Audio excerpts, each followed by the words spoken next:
Yes. Yes, and we actually have a surprise guest. Okay. Right?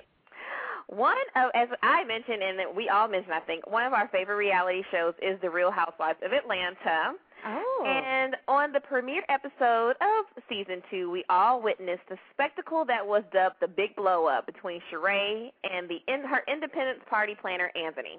Okay? Do we all remember this? Yes. Yes. Okay. Well, during the blow up, Sheree kept on saying, "Where's Keisha? Where's Keisha?" when she was trying to deal with the belligerent Anthony. Well, we asked the same question, and we found her. Yay. Oh my God. So Keisha Walker is the founder and president of Insights Marketing, an Atlanta-based promotion, special events, and marketing company.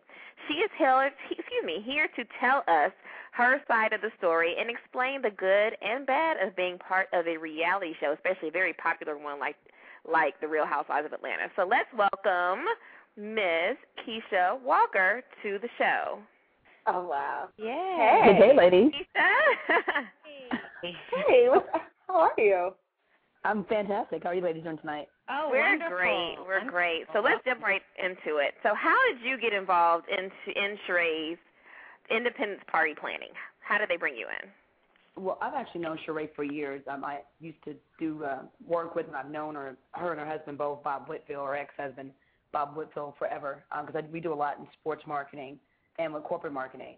And actually, Anthony was originally hired by Bravo, initially hired by Bravo, due to some relationships he had with the directors of the show.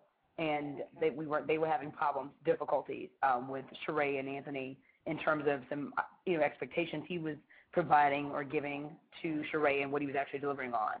So a week prior to the event, I got a phone call from Sheree, and I also got a call from a friend of mine who worked on the show asking if I could step in and assist with the event. Sheree was like, "Keisha, I can't believe I didn't call you. I need your help." And they said you're having some concerns with the current party planner. Sheree didn't even know him. She's like, "I'm not really sure how the show found him." She's like, "But it's I've got a lot of issues, and the party's next week, and I want to make sure it's hot." So she asked if I would come to the meeting, which is the one that you saw, the original meeting. Initially, you saw me with Sheree and Anthony. And then 4 days prior to the event, the next week, Anthony called a separate meeting with Sheree without my knowledge, and that's where you saw the whole tirade and the blow-up between Anthony and Sheree. It became such a challenge because Sheree became very unhappy. That meeting that she had, the second meeting she had with him, she refused to come and do the party. I got a number of my corporate sponsors involved in the party, and I believe in taking something through to completion. And I told her, because I wasn't privy to the meeting, and I didn't know how bad the meeting went until I actually saw the show at the premiere. And I was floored, and I can see now why she was so upset and why she decided not to come to the event. Right. But I told her, I had made an agreement with Bravo and with my corporate sponsor, so we were still going to deliver on the party. And so we still had the party, and unfortunately, the party went really well, but Anthony decided not to pay a number of the vendors, and that made both my Lord, Anthony. Oh, my God. Both of our companies were involved. The saga continues, right? Exactly. Oh, my goodness. Yes, there's still vendors looking for him right now to get their payments. He wrote some bad checks. I mean, it was a nightmare. Oh, my God.